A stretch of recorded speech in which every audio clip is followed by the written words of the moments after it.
Well, welcome back to Base Camp, WNZ. Today we've got a little project going on.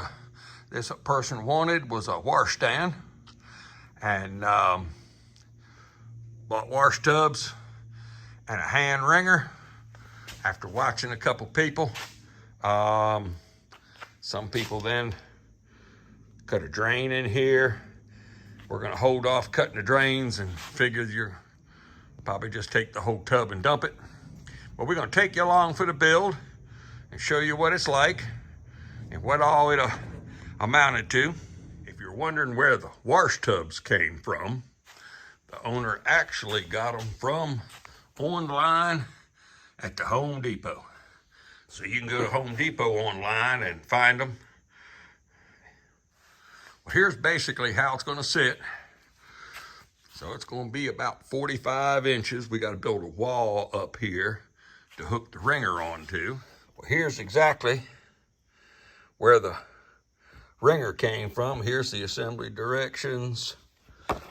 But right there's what you need. There's their email address. And I would imagine it came off of Amazon.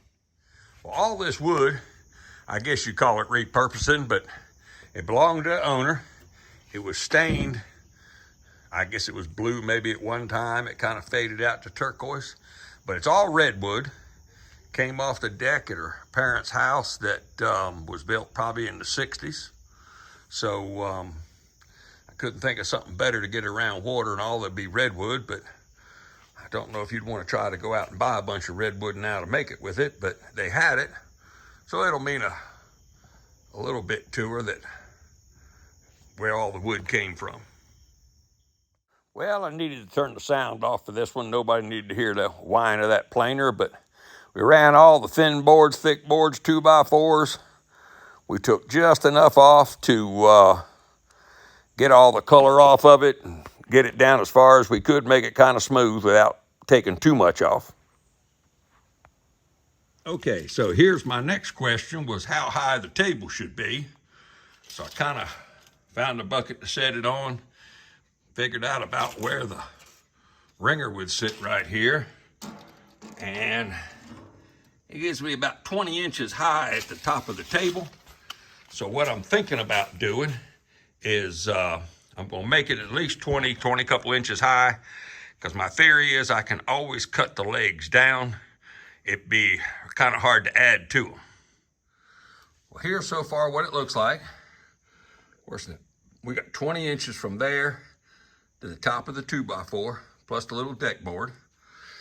And I think we got like 36 inches all the way up to here, because you'll see the tubs fit here, and we'll have to cut that off whatever we need. But basically, we took all them little boards and planed them down. Like I said, this is the owner's redwood. And put a board, stood one up vertical like this for the spacing. So any water sits on there will drain down. I'll finish screwing this bit right here. And then we're gonna work on this end wall here to support this, put a piece up top. I'll show you that, bring you back. Well, I got the table sitting upside down, and I'll show you when we get done, but with the wringer up here, it would cause a lot of torque, so I've come in here and put 45-degree bracing on both of the center legs. I'm gonna have to put a brace between here down on all 4 legs to keep them from wobbling around, but I just figured I'd show you a close-up view of this will be the bottom side of it. Now, this is upside down, but I've got bracing going 45 degrees here. That keeps it from going sideways. And then I've got bracing on all these. And just sitting here looking at it, I might even try to put a brace here on the middle one, down and across, just to stabilize that wringer. Well, here's the finished product. Where owner stood here, it ain't too bad. So it's like 20 inches to this deck plus the thing, and this gives a comfortable place to stand there. We can always shorten the legs up.